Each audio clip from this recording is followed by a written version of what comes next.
ನಮಸ್ಕಾರ. ನಾನು ಸಿಗ್ಲಿ ಬಶ್ಯಾ. ಆಡಳಿತದಲ್ಲಿರ್ತಕ್ಕಂಥ ಕಾಂಗ್ರೆಸ್ ಸರ್ಕಾರ ಇವತ್ತು ಬೆಂಗಳೂರು ನಗರದಲ್ಲಿ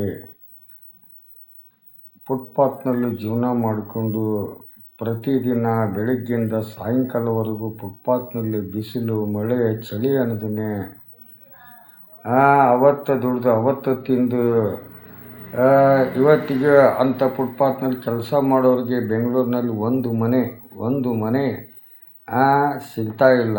ಅಂಥದ್ರಲ್ಲಿ 10,000 15,000 ಬಾಡಿಗೆ ಕಟ್ಟಿ ಅಂಥ ಸಿಟಿ ಬೆಂಗಳೂರಿನಲ್ಲಿ ಇವತ್ತು 100ಕ್ಕೆ 40ರಷ್ಟು ಫುಟ್ಪಾತ್ನಲ್ಲಿ ಜೀವನ ಮಾಡೋಂಥ ಪ್ರಜೆಗಳನ್ನು ಒಕ್ಕಲೆಬ್ಸೋಂಥ ವ್ಯವಸ್ಥೆ ಇವತ್ತು ಕಾಂಗ್ರೆಸ್ ಸರ್ಕಾರದಿಂದ ನಡೀತಾ ಇದೆ.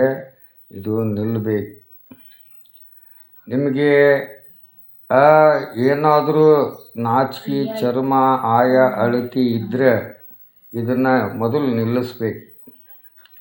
ನಿಲ್ಲಿಸಿ ನೀವೇನು ಬಿಡದಿ ಒಳಗೆ ಹಮ್ಮಿಕೊಂಡಿರಲ್ಲ ಆ ವ್ಯವಸ್ಥೆನೂ ನಿಲ್ಲಿಸ್ರಿ. ಯಾಕಂದರೆ ದಕ್ಷಿಣ ಕರ್ನಾಟಕದಾಗ ಒಂದೊಂದು ಎಕರೆ ಜಮೀನು ಇಟ್ಕೊಂಡು ಆ ಒಂದು ಎಕರೆ ಜಮೀನೊಳಗಡೆ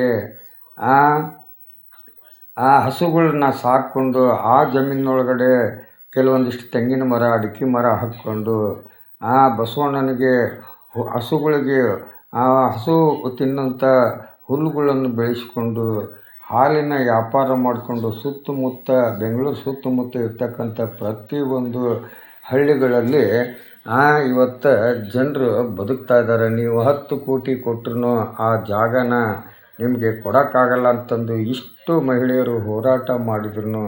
ಇವತ್ತು JDSಗೂ ಆಗಿಲ್ಲ, ಕಾಂಗ್ರೆಸ್ಗೂ ಆಗೋದು ಬೇಡ ಅಂತೀನಿ ನಾನು. ಯಾಕಂದರೆ ಇವತ್ತಿಗೆ ನಿಮಗೆ ನಾಚಿಕೆ ಚರ್ಮ ಇದ್ದಿದ್ದರೆ ನೀವು ಆ ಬೆಂಗಳೂರನ್ನ ಬಿಟ್ಟು ಯಾಕೆ ಉತ್ತರ ಕರ್ನಾಟಕದಾಗಿಲ್ವಾ? ಬನ್ನಿ. 500 ಎಕರೆ ಹೊಲ ಇದ್ದರೂ ಉತ್ತರ ಕರ್ನಾಟಕದಾಗ ಅವ್ರ ಅವ್ಗೆ ಕೊಳ್ಳಾಗೊಂದು ಮಾಂಗಲ್ಯ ಸರ ಮಾಡ್ಸೋಕ್ಕಾಗಲ್ದು, ಅವ್ರ ಅಪ್ಪ ಹಿತ್ತಲ್ದಾಗ ಎಲ್ಲಕ್ಕೊಂದು ಕಕ್ಕಸ್ ಕಟ್ಸೋಕ್ಕಾಗಲ್ದು. ಅಂಥ ಪರಿಸ್ಥಿತಿ ಉತ್ತರ ಕರ್ನಾಟಕದಾಗ ಐತಿ. ಇವತ್ತು ಉತ್ತರ ಕರ್ನಾಟಕದಲ್ಲಿ ಎಷ್ಟೋ ಮಹಿಳೆಯರು ಕೂಲಿ ಕಾರ್ಮಿಕರು ಇವತ್ತು ಉತ್ತರ ಕರ್ನಾಟಕದಿಂದ ಬೆಂಗಳೂರಲ್ಲಿ ಬಂದು ಜೀವನ ಮಾಡೋಂಥ ವ್ಯವಸ್ಥೆ ಆಗಬಾರ್ದಂದ್ರೆ ಅಲ್ಲಿ ಮಾಡ್ತಕ್ಕಂಥ ವ್ಯವಸ್ಥೆನ ಉತ್ತರ ಕರ್ನಾಟಕದಾಗ ಮಾಡಿರಲ್ಲ. ಬಡವರಿಗೆಲ್ಲ ಕೆಲಸಗಳು ಸಿಗ್ತಾವೆ, ಬಡವರೆಲ್ಲ ನೆಮ್ಮದಿಯಾಗಿ ಬದುಕ್ತಾರೆ. ನೀವೆಲ್ಲ ಆ ಬೆಂಗಳೂರನ್ನ ನಾಶ ಪಡಿಸೋಕ್ಕೋಸ್ಕರ ಇವತ್ತು ಗ್ರೇಟ್ ಬೆಂಗಳೂರು ಮಾಡೋಕೆ ಹೊಂಟಿದ್ದೀರಲ್ಲ. ಯಾಕೆ ಉತ್ತರ ಕರ್ನಾಟಕ ಗ್ರೇಟ್ ಉತ್ತರ ಕರ್ನಾಟಕ ಮಾಡೋಕ್ಕೆ ನಿಮ್ಮ ಕಡೆಯಿಂದ ಯೋಗ್ಯತೆ ಇಲ್ವಾ? ಒಂದೊಂದು ತಾಲೂಕಿಗೆ ಒಂದೊಂದು ಫ್ಯಾಕ್ಟ್ರಿ ಕಟ್ಟಿರಿ, ಮಹಿಳೆಯರಿಗೆ ಒಂದೊಂದು ಕೆಲಸ ಕೊಡ್ರಿ, ಪ್ರತಿಯೊಂದು ನೀರಿನ ವ್ಯವಸ್ಥೆ ತಂಬರ್ರಿ. ನಾಲ್ಮುಡಿ ಕೃಷ್ಣರಾಜ ಒಡೆಯರ್ನ ಒಂದು ಸಲ ಅನ್ನ ತಿನ್ನೋರಾದ್ರೆ ಒಂದು ಸಲ ನೆನಪು ಮಾಡಿಕೊಡ್ರಿ. ಹಿಂದೆ ಕಷ್ಟದಲ್ಲಿದ್ದಂಥ ರೈತರಿಗೆ ನಾಲ್ಮುಡಿ ಕೃಷ್ಣರಾಜರು ಅಂಥ ಒಣ ಭೂಮಿಯಾದಂಥ ಮಳೆ ವ್ಯವಸ್ಥೆ ನೀರಿನ ವ್ಯವಸ್ಥೆ ಇಲ್ಲದಂಥ ಚಿತ್ರದುರ್ಗ ಜಿಲ್ಲಾ ಹಿರಿಯೂರು ತಾಲೂಕು ಮಾರಿಕಣಿವೆ ಡ್ಯಾಮ್ನ ನಾಲ್ಮುಡಿ ಕೃಷ್ಣರಾಜ ಒಡೆಯರು ಕಷ್ಟಪಟ್ಟು ತಮ್ಮ ಆಸ್ತಿ ಪಾಸ್ತಿನ ಅಡ ಇಟ್ಟು ಆ ಒಂದು ಡ್ಯಾಮ್ ಕಟ್ಟಿ ಇವತ್ತು ಸಾವಿರಾರು ಲಕ್ಷಾನು ಎಕರೆ ಭೂಮಿಗೆ ರೈತರ ಭೂಮಿಗೆ ನೀರು ಉಣಿಸೋಂಥ ವ್ಯವಸ್ಥೆ ಆ ಪರಮಾತ್ಮ ಮಾಡಿಕೊಟ್ಟ. ಯಾಕೆ ಈ ಕಡೆ ಉತ್ತರ ಕರ್ನಾಟಕದ ಬೇಕಾದಷ್ಟು ನದಿಗಳದು, ಆ ನದಿ ನೀರನ್ನ ತಡೆ ಹಿಡಿದು ಒಂದೊಂದು ಡ್ಯಾಮ್ ಕಟ್ಟಿ ಇಲ್ಲೇ ಕೆಲವರಿಗೆ ಸೌಕರ್ಯಗಳನ್ನು ಒದಗಿಸಿಕೊಟ್ಟು ಉತ್ತರ ಕರ್ನಾಟಕನ ಬೆಳಕಿತಾರಂಥ ವ್ಯವಸ್ಥೆ ಮಾಡಿರಿ. ನೀವೆಲ್ಲ ಗಡಿ ಭಾಗದಲ್ಲಿರ್ತಕ್ಕಂಥ ಬೆಂಗಳೂರನ್ನ ಗ್ರೇಟ್ ಬೆಂಗಳೂರು ಮಾಡಕ್ಕೆ ಹೊಂಟ್ರಿ. ಮತ್ತು ಇವು ಯಾವ ಬೆಗ್ಗರ ಉತ್ತರ ಕರ್ನಾಟಕ ಮಾಡಕ್ಕೆ ಹೊಂಟಿದ್ದೀರ? ಹೊಟ್ಟಿಗೆ ಅನ್ನ ತಿನ್ನೋರಾದ್ರೆ ನೀವು ಈ ಕೈ ಹಾಕ್ತಿದ್ದಿಲ್ಲ. ಇವತ್ತು ಉತ್ತರ ಕರ್ನಾಟಕದಾಗ ಇರ್ತಕ್ಕಂಥ ಎಲ್ಲ ಮಂತ್ರಿಗಳು ಬೆಂಗಳೂರಿನಲ್ಲಿ ಸೆಟ್ಲಾಗಿ ಸಾವಿರಾರು ಕೋಟಿ ಆಸ್ತಿ ಮಾಡ್ಕೊಂಡು ಸಾವಿರಾರು ಕೋಟಿ ದುಡ್ಡು ಮಾಡಿಕೊಂಡು ಇವತ್ತು ಉತ್ತರ ಕರ್ನಾಟಕದಾಗ ಹಳ್ಳಿ ನೋಡ್ದಂಗೆ ಬದುಕ್ತಾ ಇದ್ದಾರೆ. ಇಂಥ ವ್ಯವಸ್ಥೆ ನಿಲ್ಲಬೇಕು. ಮುಂದಿನ ದಿನಗಳಲ್ಲಿ ಉತ್ತರ ಕರ್ನಾಟಕದವರು ನಿಮಗೆ ಸರಿಯಾಗಿ ಉತ್ತರ ಕೊಡ್ತಾರೆ. ಜಾಗೃತರಾಗಬೇಕು. ಕಾಂಗ್ರೆಸ್ ಇರಲಿ, JDS ಇರಲಿ, BJP ಇರಲಿ, ಯಾವ ಪಕ್ಷನೇ ಇರಲಿ, ಈ ಒಂದು ಹೊಲಸು ದಂಧೆ ಮಾಡೋಕ್ಕೆ ಹೋಗಬೇಡಿ. ಇವತ್ತು ಫುಟ್ಪಾತ್ನಲ್ಲೇ ಜೀವನ ಮಾಡೋರು ಇವತ್ತು ಒಂದು ದಿನ ನೀವೇನಾದರೂ ಅಲ್ಲಿ ಬುಲ್ಡೇಜರ್ ತೊಗೊಂಡು ಹೋಗಿ ಇಟ್ಟಿರಲ್ಲ, ಅವರು ಒಂದು ದಿನದ ವ್ಯವಸ್ಥೆ ಸಾವಿರಾರು ಲಕ್ಷಾನುಗಟ್ಟಲೆ ವ್ಯಾಪಾರ ಮಾಡ್ಕೊಂಡು ಬದುಕೋರವರು ಪ್ರತಿಯೊಂದು 140ರಷ್ಟು ಬಡವರು ಅಂಥವರು ಇವತ್ತು ಒಂದು ದಿನ ಅವ್ರಿಗೆ ಕೂಲಿಲ್ಲ ಅಂದ್ರೆ ಅವ್ರ ಪರಿಸ್ಥಿತಿ ಬಗ್ಗೆ ನಿಮ್ಗೆ ಏನಾದರೂ ಗಮನ ಹರಿಸ್ತೀರಾ? ಅವ್ರಿಗೆ ಕೊಡೋಂಗಿಲ್ಲ, ನಾವು ಬಿಡೋಂಗಿಲ್ಲ ಅನ್ನೋದು ಏನು? ಹಿಂದೆ ಸ್ವತಂತ್ರ ಸಿಕ್ಕಂಥ ಸಂದರ್ಭದಲ್ಲಿ ಸರ್ಕಾರಿ ಶಾಲೆ ಕಟ್ಟಕ್ಕೆ ಒಂದು ಸರ್ಕಾರಿ ಜಾಗ ಇದ್ದಿದ್ದಿಲ್ಲ, ರೈಲ್ವೆ ಸ್ಟೇಷನ್ ಕಟ್ಟಕ್ಕೆ ಒಂದು ಸರ್ಕಾರಿ ಜಾಗ ಇದ್ದಿದ್ದಿಲ್ಲ, ಒಂದು ಕಾಲೇಜ್ ಕಟ್ಟಕ್ಕೆ ಸರ್ಕಾರಿ ಜಾಗ ಇದ್ದಿದ್ದಿಲ್ಲ, ಒಂದು ವಿಮಾನ ನಿಲ್ದಾಣ ಕಟ್ಟಕ್ಕೆ ಸರ್ಕಾರಿ ಜಾಗ ಇದ್ದಿದ್ದಿಲ್ಲ, ಒಂದು ಜೈಲು ಕಟ್ಟಕ್ಕೆ, ಕೋರ್ಟ್ ಕಟ್ಟಕ್ಕೆ, ಪೊಲೀಸ್ ಸ್ಟೇಷನ್ ಕಟ್ಟಕ್ಕೆ ಸರ್ಕಾರಿ ಜಾಗಗಳು ಇದ್ದಿದ್ದಿಲ್ಲ. ಖಾಸಗಿ ಪ್ರಜೆಗಳ ಹತ್ರ ಖಾಸಗಿ ವ್ಯವಸ್ಥೆ ಮಾಡಿಕೊಂಡು ರಾಜಕೀಯ ಮಾಡಿದಂಥ ಕಾರ್ಯಾಂಗ, ನ್ಯಾಯಾಂಗ, ಶಾಸಕಾಂಗದವರು ಬದುಕಿ ಬಾಳಿದಂಥ ಇತಿಹಾಸ ಐತಿ. ಇವತ್ತೆಲ್ಲ ಸೌಕರ್ಯಗಳು ಇದ್ರೂ ಬರೀ ಬೆಂಗಳೂರು ಅನ್ಕೊಂತ ನೀವು ಹೊಂಟಿರಲ್ಲ. ಇಲ್ಲೇನು ಬೆಂಗಳೂರು ಒಂದೇನಾ ಇರೋದು? ಈ ಕಡೆ ಗುಲ್ಬರ್ಗ ಇದೆ, ಈ ಕಡೆ ಬಳ್ಳಾರಿ ಇದೆ, ಈ ಕಡೆ ಬೆಳಗಾಂ ಇದೆ, ಈ ಕಡೆ ಕಾರವಾರ ಇದೆ, ಈ ಕಡೆ ಮಂಗಳೂರು ಇದೆ, ಮಧ್ಯದಲ್ಲಿ ದಾವಣಗೆರೆ ಇದೆ, ಕೊಪ್ಪಳ ಇದೆ.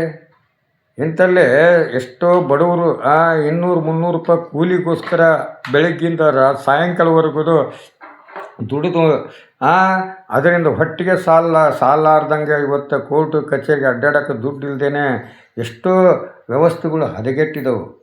ಇವತ್ತು ಈ ಕರ್ನಾಟಕದ ಸರ್ಕಾರ ಡಿ.ಕೆ. ಶಿವಕುಮಾರ್ ಅವರು ಇದನ್ನು ಕೈ ಬಿಡಬೇಕು. ನೀವು ಬಡವ್ರನ್ನ ಫುಟ್ಪಾತ್ನಲ್ಲಿ ಜೀವನ ಮಾಡೋರಿಗೆ ನೀವು ಒಂದು ಒಳ್ಳೆಯ ವ್ಯವಸ್ಥೆ ಮಾಡಿಕೊಡ್ಬೇಕು. ಮತ್ತು ಏನು ನೀವು ಗ್ರೇಟ್ ಬೆಂಗಳೂರು ಮಾಡಕ್ಕೆ ಹೊಂಟಿರಲ್ಲ ಬಿಡದಿ, ಅದನ್ನು ನಿಲ್ಲಿಸ್ರಿ. ಅದನ್ನು ನಿಲ್ಲಿಸಿ ಈ ಕಡೆ ಉತ್ತರ ಕರ್ನಾಟಕಕ್ಕೆ ಬರ್ರಿ, ಒಂದು ಸ್ವಲ್ಪ ಮುಖ ನೋಡ್ರಿ.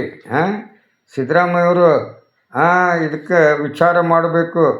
ಉತ್ತರ ಕರ್ನಾಟಕದ ಕಡೆ ಗಮನ ಹರಿಸ್ಬೇಕು. ಉತ್ತರ ಕರ್ನಾಟಕದಾಗ ಗೆದ್ದು ಬಂದವರು 2 ಜನ ಮುಖ್ಯಮಂತ್ರಿ ಆಗಿದ್ದಾರೆ. ಒಂದು ಶಿಗ್ಗಾಂವ್ ತಾಲೂಕಿನಲ್ಲಿ ಶಿಗ್ಗಾಂವ್ ತಾಲೂಕಿನಲ್ಲಿ ನಿಜಲಿಂಗಪ್ಪನವರು ಮತ್ತು ಬಾದಾಮಿ ತಾಲೂಕಿನಾಗೆ ನಮ್ಮ ಸಿದ್ದರಾಮಯ್ಯವರು ಆರಿಸಿ ಬಂದಿದ್ದಾರೆ. ಆರಿಸಿ ಬಂದು ಗೆಲುವು ತಂದು ಕೊಟ್ಟರು. ನೀವು ಅಂಥ ಒಂದು ಉತ್ತರ ಕರ್ನಾಟಕಕ್ಕೆ ನಿಮ್ಮ ಕೊಡುಗೆ ಏನು ಹೇಳಿ? ಎಷ್ಟೋ ಆದಿ ಕಾಲದಿಂದ ದೇವಸ್ಥಾನಗಳು ಪಾಳು ಬೀಳ್ತಾಯಿದ್ದವು, ಹಾಳಾಗ್ತಾಯಿದ್ದವು, ಪೂಜೆ ಇಲ್ದೇ ನಶಿಸಿ ಹೋಗ್ತಾಯಿದ್ದವು. ಎಷ್ಟೋ ರೈತ ಕೂಲಿ ಕಾರ್ಮಿಕರು ಇವತ್ತು ವಕ ಅಂದು ಗೋವಾ, ಕೇರಳ, ಮಂಗಳೂರು, ಚಿಕ್ಕಮಗಳೂರು, ಕಾಫಿ ಎಸ್ಟೇಟು ಈ ಕಡೆ ವಲಸೆ ಹೋಗಿ ರೋಡ್ ಕೆಲಸ, ಈ ಕೆಲಸ ಮಾಡಿಕೊಂಡು 6 ತಿಂಗಳು ಅಲ್ಲಿ ದುಡ್ಡು ತೊಗೊಂಬಂದು ಉತ್ತರ ಕರ್ನಾಟಕದಾಗ ಭಾಳ ಬದುಕ್ತಾ ಇದ್ದಾರೆ. ಅಂಥವ್ರ ಬಗ್ಗೆ ಥಿಂಕ್ಸ್ ಮಾಡಿರಿ. ರಾಜಕಾರಣ ಮಾಡೋದು ಪ್ರತಿಯೊಬ್ಬರಿಗೂ ಗೊತ್ತು, ಆದರೆ ನಿಮ್ಮಂಥ ರಾಜಕಾರಣಿಗಳನ್ನ ನಾನು ನೋಡೋಕ್ಕಾಗ್ತಾಯಿಲ್ಲ. ಅದಕ್ಕೋಸ್ಕರ ದಯವಿಟ್ಟು ರಾಜಕಾರಣಿಗಳಿಗೆ ಕೈ ಮುಗಿದು ಕೇಳ್ತೀನಿ. ಮತ್ತು ನಾನು ನಿಮ್ಮ ವಿರುದ್ಧ ಉಗ್ರ ಹೋರಾಟನೂ ಮಾಡೋಕ್ಕೆ ಸಿದ್ಧನಾಗಿರ್ತೀನಿ. ಅದಕ್ಕೋಸ್ಕರ ಅವೆಲ್ಲ ಬಿಡಬೇಕು. ಫುಟ್ಪಾತ್ನವ್ರಿಗೆ ತೊಂದರೆ ಕೊಟ್ಟರೆ ಇಡೀ ಉತ್ತರ ಕರ್ನಾಟಕ, ದಕ್ಷಿಣ ಕರ್ನಾಟಕ ಅಲ್ಲೋಲ ಕಲ್ಲಲ್ಲಾಗುತ್ತೆ.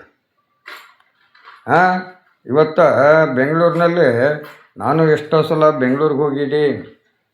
ಉಚ್ಚಿ ಒಯ್ಬೇಕಂದ್ರೆ ನಾವು ರೋಡ್ನಲ್ಲಿ ಉಚ್ಚಿ ಹಾಕಿ ಜಾಗ ಸಿಗಂಗಿಲ್ಲ, ಅಲ್ಲಿ ವ್ಯವಸ್ಥೆಗಳಿಲ್ಲ. ಚಡ್ಡಾಗ ಉಚ್ಚಿ ಹೋಗ್ಕೋಬೇಕು, ಚಡ್ಡಾಗ ಹೇತ್ಕೊಂಬರ್ಬೇಕು. ಅಂಥ ಬೆಂಗಳೂರಿನಲ್ಲಿ ಇನ್ನೂ ಹೆಚ್ಚಿನ ಗ್ರೇಟ್ ಬೆಂಗಳೂರು ಮಾಡೋಕೆ ಹೊಂಟಿರಲ್ಲ. ಏನು ನಿಮ್ಮದು ಮಾಡಬೇಡಿ ಅಂತ ಹೇಳಲ್ಲ. ಎಲ್ಲ ಒಂದು ಕರ್ನಾಟಕದಾಗ ಎಷ್ಟು ಜಿಲ್ಲಾಗಳು ಅದಾವು? ಬನ್ನಿ, ಬೆಳಗಾಂ ಜಿಲ್ಲಾ 48 ಲಕ್ಷ ಜನಸಂಖ್ಯೆ ಉಳ್ಳಂಥ ಕುಂದಾನಗರಿ ಐತಿ. ಕಿತ್ತೂರು ರಾಣಿ ಚೆನ್ನಮ್ಮ, ಬೆಳವಡಿ ಮಲ್ಲಮ್ಮ, ಸಿಂಧೂರು ಲಕ್ಷ್ಮಣ, ಸಂಗೊಳ್ಳಿ ರಾಯಣ್ಣಂಥ ಇತಿಹಾಸ ಬೆಳಗಾಂ ಜಿಲ್ಲಾದಾಗ ಐತಿ. 18 ಕ್ಷೇತ್ರಗಳನ್ನು ಒಳಗೊಂಡೈತಿ ಬೆಳಗಾಂ ಜಿಲ್ಲಾ. ಇವತ್ತು ನಮ್ಮ ಸುವರ್ಣ ಸೌಧ ಅದನ್ನು 24 ಗಂಟೆನೂ ಚಾಲ್ತಿಯಲ್ಲಿ ಇಟ್ಟು ಹೈಕೋರ್ಟು, ಧಾರವಾಡ ಹೈಕೋರ್ಟು ಮತ್ತು ಈ ಒಂದು ಸಂಚಾರಿ ಪೀಠ ಮತ್ತು ಇಲ್ಲೇ ಗುಲ್ಬರ್ಗ ಸಂಚಾರಿ ಪೀಠನ ಕಂಟಿನ್ಯೂ ಆಗಿ ನೀವು ಅದನ್ನು ಮುಂದುವರಿಸ್ಕೊಂಡು ಹೋಗಬೇಕು. ಏನೇ ಮಾಧ್ಯಮಗಳು ಅಲ್ಲೇ ಪ್ರೆಸ್ ಮೀಟ್ಗೆ ಹೆಂಗೆ ಬೆಂಗಳೂರಿನಲ್ಲಿ ಇತಿಹಾಸ ಕೊಡ್ತಾರೆ, ಹಂಗೆ ಉತ್ತರ ಕರ್ನಾಟಕ ಆ ವ್ಯವಸ್ಥೆ ಆಗಬೇಕು. ಯಾಕಂದರೆ ಇನ್ನೂ ಜಿಲ್ಲಾಗಳ್ನ ಒಡೆದು ಯಾವ್ಯಾವ ಜಿಲ್ಲೆ ಜಾಸ್ತಿ ಇದಾವ ತಾಲೂಕುಗಳು ಆ ಜಿಲ್ಲಾಗಳ್ನ ಸೃಷ್ಟಿ ಮಾಡಿರಿ.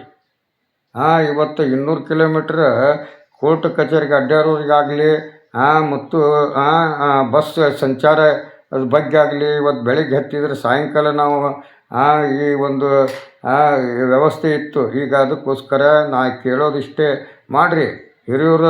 ಹಿರಿಯೂರು ತಾಲೂಕನ್ನ ಜಿಲ್ಲಾ ಮಾಡಿರಲ್ಲ. ಚಿಕ್ಕಮಂಗ್ಳೂರಾಗ ಒಂದು ಜಿಲ್ಲಾ ಹೊಡೆದಾಕ್ರಿ, ತುಮಕೂರಿಗೆ ಒಂದು ಜಿಲ್ಲಾ ಹೊಡೆದಾಕ್ರಿ ಮಾಡಿರಿ. ಟಿಪ್ಟೂರು ಆಗಲಿ ಸಿರಾ ಆಗಲಿ ಮಾಡಿರಿ, ಇಲ್ಲ ಮಧುಗಿರಿ ಮಾಡಿರಿ. ಅದೇ ಥರನ ಕಾರವಾರದಲ್ಲಿ ಎಷ್ಟು ತಾಲೂಕು ಅದಾವು ಅದನ್ನು ಒಂದು ಹೊಡೆದು ಜಿಲ್ಲಾ ಮಾಡಿರಿ. ಶಿರ್ಸಿ ಮಾಡಿರಿ. ಈ ಥರವಾಗಿ ಜಿಲ್ಲಾಗಳ್ನ ಹೊಡೆದು ಒಂದು ಹೆಚ್ಚಿನ ಜಿಲ್ಲಾಗಳು ಮಾಡಿ ಒಂದು ಕರ್ನಾಟಕದಲ್ಲಿ ಗ್ರಾಮ ಪಂಚಾಯತಿಗಳ್ನ ಹೆಚ್ಚಿನ ಜನಸಂಖ್ಯೆ ಇದ್ದಿದ್ದನ್ನ ಪಟ್ಟಣ ಪಂಚಾಯತಿ ಮಾಡಿರಿ, ಪುರಸಭೆ ಮಾಡಿರಿ. ಹಿಂಗೆ ಉದ್ಭವ ಮಾಡಿದ್ರೆ ಅಲ್ಲಿಯೇ ದಲಿತರಿಗಾಗಿರಲಿ, ಅಲ್ಪಸಂಖ್ಯಾತರಿಗಾಗಲಿ, OBCಗಳಿಗಾಗಲಿ ಕೆಲಸ ದೊರಕಂಥ ವ್ಯವಸ್ಥೆ ಆಗ್ತೈತಿ. ನೀವೆಲ್ಲ ದಕ್ಷಿಣ ಕರ್ನಾಟಕದಾಗನ ಒಂದೊಂದು ಎಕರೆ ಹೊಲ ಇದ್ದವ್ರದ್ದು ಅವ್ರನ್ನ ಒಕ್ಕಲೆಬ್ಸೋಂಥ ವ್ಯವಸ್ಥೆ ಆಗಬಾರ್ದು. ಬನ್ನಿ ಉತ್ತರ ಕರ್ನಾಟಕದಾಗ ನಿಮ್ಗೆ ಎಷ್ಟು ಜಾಗ ಬೇಕು, ನೀವು ಕೆಲಸ ಕೊಡ್ತೀವಿ ಅಂದರೆ ಬೇಕಾದಷ್ಟು ಜಾಗಗಳು ಸರ್ಕಾರಿ ಬೇಕಾದಷ್ಟು ಗೋಮಾಳಗಳು ಹಾಗೆ ನಾರ್ತಾ ಇದಾವೆ. ಅಂಥದ್ರಲ್ಲಿ ಒಂದೊಂದು ಒಳ್ಳೊಳ್ಳೆ ಫ್ಯಾಕ್ಟ್ರಿ ಕಟ್ಟಿರಿ, ಒಳ್ಳೊಳ್ಳೆ ನೀರಿನ ಡ್ಯಾಮ್ಗಳು ಕಟ್ಟಿ ನೀರನ್ನ ತಡೆ ಹಿಡಿಯೋಂಥ ವ್ಯವಸ್ಥೆ ಮಾಡಿರಿ. ಉತ್ತರ ಕರ್ನಾಟಕಕ್ಕೆ ನೀರು ಹರಿಸೋಂಥ ವ್ಯವಸ್ಥೆ ಮಾಡಿರಿ. ನಿಮ್ಮ ಸರ್ಕಾರಗಳು ಇವತ್ತಿಗೆ ಮಾದಾಯ ಹೋರಾಟದ ಬಗ್ಗೆ ರೈತರು ಎಷ್ಟು ಹೋರಾಟ ಮಾಡಿದಾರೆ, ಅವ್ರಿಗೇನು ನೀವು ಒಳ್ಳೇದು ಮಾಡಿದಿರಿ. ಇನ್ನೂವರೆಗೂ ಅವ್ರಿಗೆ ನೀರು ಹರಿಸೋ ಯೋಗ್ಯತೆ ನಿಮ್ಮ ಕಡೆಯಿಂದ ಆಗ್ತಾಯಿಲ್ಲ. BJP ಆಗಿರಲಿ, ಕಾಂಗ್ರೆಸ್ ಆಗಿರಲಿ, JDS ಆಗಿರಲಿ, ನೀವೆಲ್ಲ ನಿಮಗೋಸ್ಕರ ಬದುಕ್ತಾ ಇದ್ದೀರಿ ಹೊರತು ನಿಮ್ಮ ವ್ಯಾಲ್ಯೂಯೇಷನ್ ಏರಿಸ್ಕೊಂಡು ನೀವು ನಡೀತಾ ಇದ್ದೀರಿ ಹೊರತು ಬಡವ್ರ ಬಗ್ಗೆ ಕಾಳಜಿನೇ ಇಲ್ಲ ಅಂತ ಈ ಸಿಗ್ಲಿ ಬಸ್ಸ ಸ್ಪಷ್ಟವಾಗಿ ಹೇಳ್ತಾನೆ. ಮುಂದಿನ ದಿನಗಳಲ್ಲಿ ನನಗೆ ಸಪೋರ್ಟ್ ಕೊಡ್ತೀನಿ ಅಂದ್ರೆ ಈ ಸಿಗ್ಲಿ ಬಸ್ಸ ಇವ್ರನ್ನೆಲ್ಲ ಒಕ್ಕಲೆಬ್ಬಿಸ್ಬೇಕಂತಂದು ನಿರ್ಧಾರ ಮಾಡಿದ್ದೀನಿ. ಜೈ ಹಿಂದ್, ಜೈ ಕರ್ನಾಟಕ, ಜೈ ಕನ್ನಡ, ಜೈ ಶ್ರೀರಾಮ್, ಜೈ ಭೀಮ್.